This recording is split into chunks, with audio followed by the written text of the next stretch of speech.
Rock Hill Raccoons. This is Mrs. Toplyn, the ESOL teacher. First, I want to say a huge hello to all of my ESOL students. I hope you guys, as well as everyone else, are staying healthy and safe. Hopefully you're outside on this beautiful day. All right, well, I have a book that I'm going to be reading you all today, and I have permission from Scholastic to be reading it. The title is My Name is Yoon, and it is by Helen Recorvits.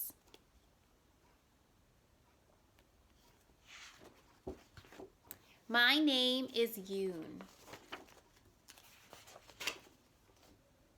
My name is Yoon. I came here from Korea, a country far away. It was not long after we settled in that my father called me to his side.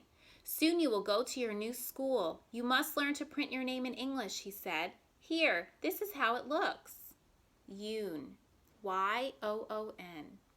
I wrinkled my nose. I did not like Yoon. Lines, circles, each standing alone. My name looks happy in Korean, I said. The symbols dance together. And in Korean, my name means shining wisdom. I like the Korean way better.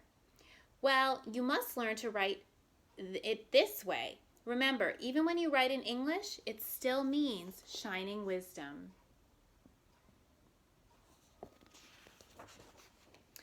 I did not want to learn the new way. I wanted to go back to Korea. I did not like America. Everything was different here. But my father handed me a pencil, and his eyes said, "Do as I say." He showed me how to print every letter in the English alphabet. So I practiced, and my father was very pleased. "Look," he called to my mother. "See how well our little Yoon does?" "Yes," she said. "She will be a wonderful student." I wrinkled my nose.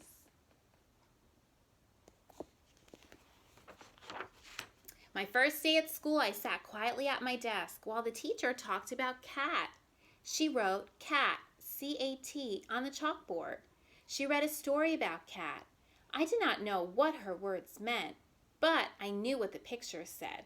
She even sang a song about cat. It was a pretty song, and I tried to sing the words too. Later, she gave me a paper with my name on it. Name, Yoon, she said, and she pointed to the empty lines underneath. I did not want to write Yoon. I wrote cat instead. I wrote cat on every line. I wanted to be cat. I wanted to hide in a corner. My mother would find me and cuddle up close to me. I would close my eyes and meow quietly. The teacher looked at my paper. She shook her head and frowned. "So you are a cat?" she asked. The ponytail girl sitting behind me giggled. After school, I said to my father, "We should go back to Korea. It is better there." "Do not talk like that," he said. "America is your home now." I sat by the window and watched a little robin hop in the yard. He is all alone too, I thought. He has no friends. No one likes him. Then I had a very good idea. If I draw a picture for the teacher, then maybe she will like me. It was the best bird I had ever drawn. "Look, Father," I said proudly. "Oh, this makes me happy," he said. "Now do this." And he showed me how to print bird under the picture. The next day at school, the teacher handed me another Yoon paper to print. But I did not want to print Yoon. I wrote bird instead.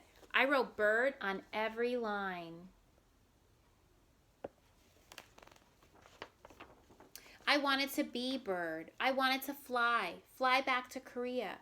I would fly to my nest, and I would tuck my head under my little brown wing.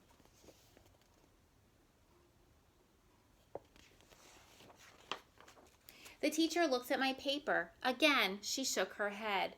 "So you are bird?" she asked. Then I showed her my special robin drawing. I patted my dress, and then I patted the red robin. I lowered my head and peeked up at her. The teacher smiled. "How was your day today, my daughter?" my mother asked. "I think the teacher likes me a little," I said. "Well, that's good," my mother said.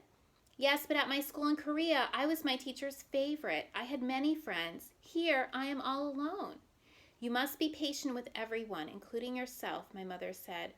"You will be a fine student, and you will make many new friends here."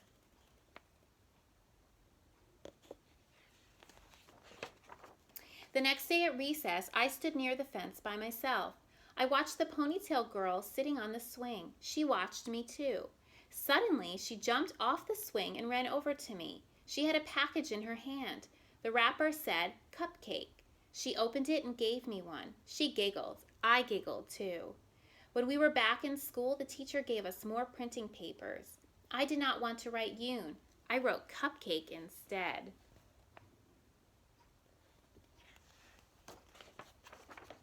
I wanted to be Cupcake. The children would clap their hands when they saw me.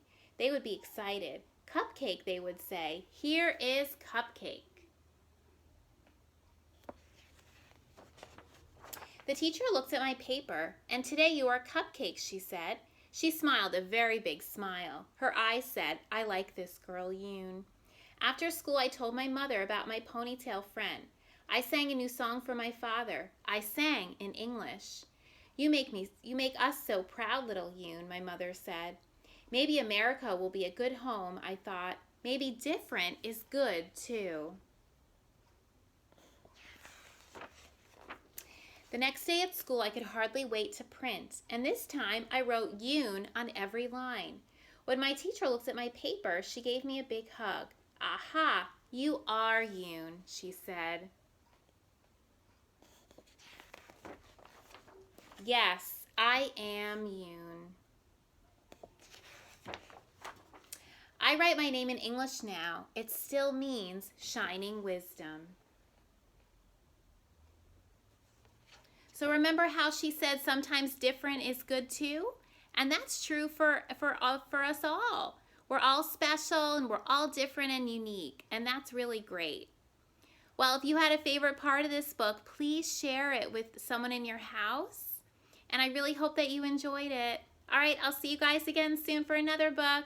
Bye.